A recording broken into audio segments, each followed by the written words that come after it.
वो प्लान बनाते हैं कि वो उस बूढ़े आदमी को रस्सी में बांध देंगे और फिर वो लड़की के साथ कुछ भी कर सकते हैं। अब कुछ देर बाद वो अपने इस प्लान को अंजाम देते हैं, पर एमा उनके हाथ नहीं आती।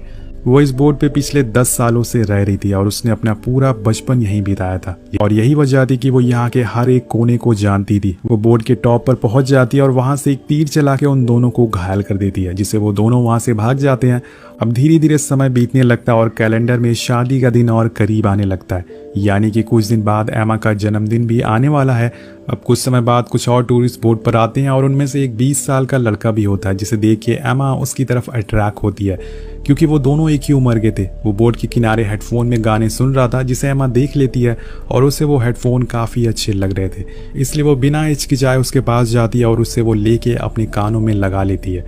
और वो लड़का भी कुछ नहीं कहता क्योंकि उसे पता था कि वो बहुत ही मासूम है। थोड़ी देर बाद वो लड़का उसे पूछता है कि क्या वो बूढ़ा आदमी तुम्हारे दादाजी हैं?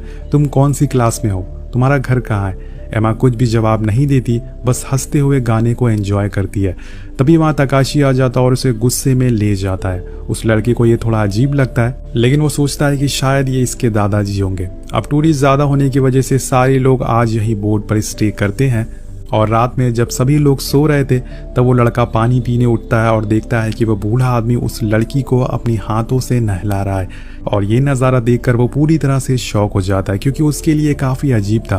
क्या कोई ग्रैंडफादर अपनी 17 साल की पोती को इस तरह खुद के सामने ही नहलाएगा? पर वो उस समय कुछ भी नहीं बोलता और सो जाता है। अगली सुबह वो लड़का अपने डैड से कल रात की बातें शेयर करता है और पूछता है कि क्या यह आदमी उस लड़की के दादाजी हैं? तो उसके डैड बताते हैं कि जब ये लड़की 7 साल की थी तो यह आदमी उसे लेके आया था और फिर तब से ये लड़की इसी के साथ रह रही है। इसने आज तक बाहर की दुनिया कभी नहीं देखी है और ये बोट इसकी दुनिया है। और ये सारी बातें सुन के उस लड़के को एमा के लिए बहुत ही बुरा लगता है, पर वो कुछ कर भी नहीं सकता क्योंकि एमा तकाशी के साथ खुश है।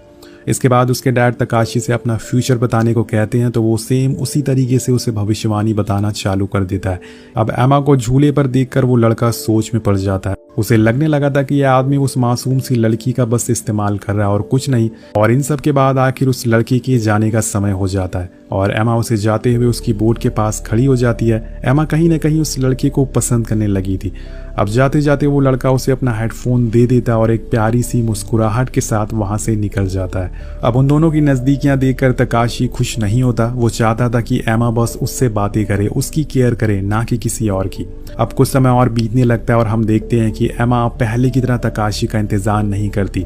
जब से वो उस लड़के से मिली है उसमें बदलाव आ गए हैं। पहले जब तकाशी बोट से वापस आता था तो वो भागते हुए उसके पास आती थी, लेकिन अब वो ऐसा नहीं करती। वो एक कॉर्नर पर